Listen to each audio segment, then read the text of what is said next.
अस्सलाम वालेकुम जी। अगर आप शुगर के मरीज हैं तो आज की ये वीडियो आपके लिए किसी गिफ्ट से कम नहीं है, क्योंकि आज की इस वीडियो में हम डिस्कस करने जा रहे हैं एक ऐसे फूड आइटम को जो कि आपके किचन के अंदर मौजूद होता है और उस फूड आइटम को आप अपनी ग़िज़ा के साथ साथ दवा के तौर पे इस्तेमाल करते हुए अपने शुगर लेवल्स को कंट्रोल करने में बेहतरीन हेल्प ले सकते हैं। मेरी मुराद मेडिकल की दुनिया में सुनहरा अमृत कहलाने वाला और सदियों से ग़िज़ा के साथ साथ दवा के तौर पे इस्तेमाल होने वाला जर्द रंग का पाउडर टर्मरिक यानी हल्दी है। हल्दी शुगर के मरीजों के लिए कैसे फायदेमंद साबित हो सकती है, इसके इस्तेमाल से आपकी सेहत पे क्या असरात मुरतब होंगे, इसके क्या साइड इफेक्ट्स हो सकते हैं और आपको इसको कैसे और कितनी मिकदार में इस्तेमाल करना है कि आपको अपने शुगर लेवल्स को कंट्रोल करने के साथ साथ आपकी सेहत पे इसके मस्बत असरात जो हैं वो मुरतब हों। आज की इस वीडियो में इन तमाम बातों को हम तफसील से डिस्कस करने की कोशिश करेंगे। अगर आप शुगर के मरीज हैं और आप हल्दी इस्तेमाल करते हैं तो हल्दी के अंदर एक केमिकल मौजूद होता है, एक कंपाउंड मौजूद होता है जिसे हम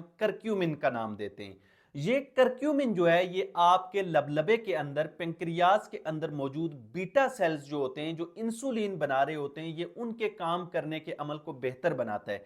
बीटा सेल्स के फंक्शन को बूस्ट करता है और उसके अलावा आपकी जो इंसुलिन रेजिस्टेंस होती है उसको कम करता है। उसके साथ साथ हल्दी में मौजूद करक्यूमिन और उसके साथ डी मिथॉक्सी करक्यूमिन और बिस डी मिथॉक्सी करक्यूमिन जैसे जो कंपाउंड्स हैं, ये आपके जिस्म में जो सोजिश चल रही होती है उसको कम करते हैं। खुसूसन शुगर के मरीजों में जो न्यूरोपैथी हो रही होती है या जो शुगर की वजह से पेचीदगियां हो रही होती हैं आपके जिस्म में, उनसे लड़ने में आपको बेहतरीन मददगार साबित होती हैं। उसके अलावा हल्दी में मौजूद करक्यूमिन आपके दिमाग की सेहत के लिए बहुत अच्छा समझा जाता है।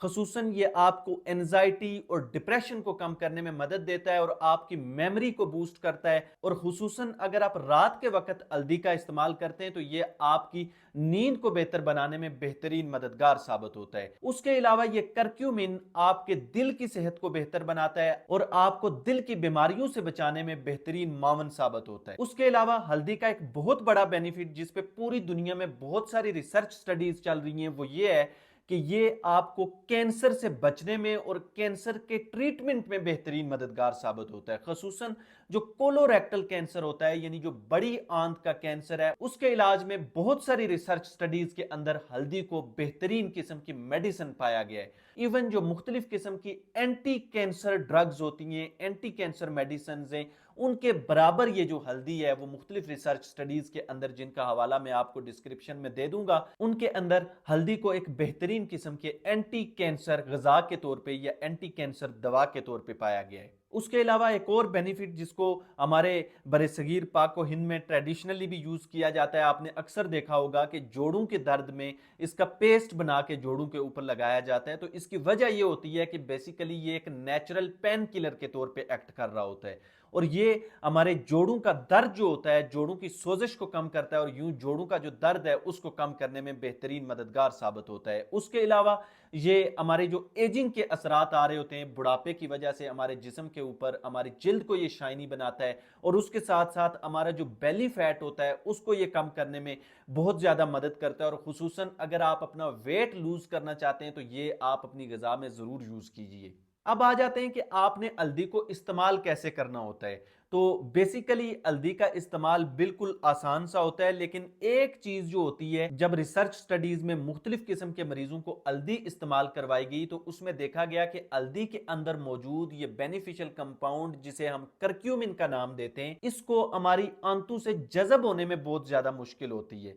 तो साइंटिस्ट्स ने यह फाइंड आउट किया कि अगर हम इस करक्यूमिन को चिकनाई वाली ग़िज़ा के साथ मिला के लें और काली मिर्च के साथ मिला के लें तो ये हमारी आंतों से अच्छी तरह से जज़ब होता है और इसकी जो बायो अवेलेबिलिटी होती है हमारे जिस्म को ये अच्छी तरह से मुयस्सर आ जाता है, जिसकी वजह से आपको ये रिकमेंड किया जाता है कि आप इसको इस तरह से इस्तेमाल करें कि आप डेली जब आप रात के वक्त सोने लगें तो आप 1 कप गर्म दूध का लें और उसके अंदर 1 चम्मच हल्दी और 1 चुटकी के बराबर आप काली मिर्च डाल के उसको अच्छी तरह से हिलाने के बाद आप उस दूध को पी लें। हल्दी चूंकि एक कुदरती ग़िज़ा है इसलिए इसके साइड इफेक्ट्स ना होने के बराबर होते हैं और ये तभी सामने आते हैं जब आप इसको जरूरत से ज्यादा इस्तेमाल करना शुरू कर दें। इसलिए मेडिकल साइंस ये रिकमेंड करती है कि आप दिन में 12 ग्राम से ज्यादा हल्दी यानी 2 चमचों से ज्यादा हल्दी आपने बिल्कुल भी इस्तेमाल नहीं करनी है।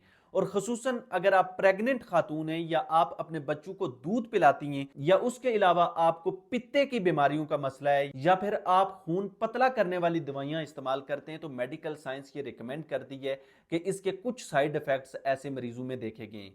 तो इसकी वजह से मैं आपको ये सजेस्ट करूंगा कि अगर आप में ये कंडीशंस हैं तो आप जरूर पहले अपने डॉक्टर से मशवरा करें और उसके बाद हल्दी को जरूर आप डेली अपनी रूटीन के अंदर रात के वक्त इस्तेमाल करें, दूध के साथ मिला के और काली मिर्च के साथ। आपको अल्लाह के फजल करम से इंशाल्लाह बहुत ज्यादा फायदा महसूस होगा। मुझे अपनी दुआओं में जरूर याद रखिएगा। ऐसी रिसर्च स्टडीज से भरपूर वीडियोस देखने के लिए मेरे चैनल को जरूर सब्सक्राइब कीजिएगा। एक नई वीडियो में आपसे मुलाकात होगी। अपना बहुत सारा ख्याल रखिए। तब तक के लिए अल्लाह निगहबान।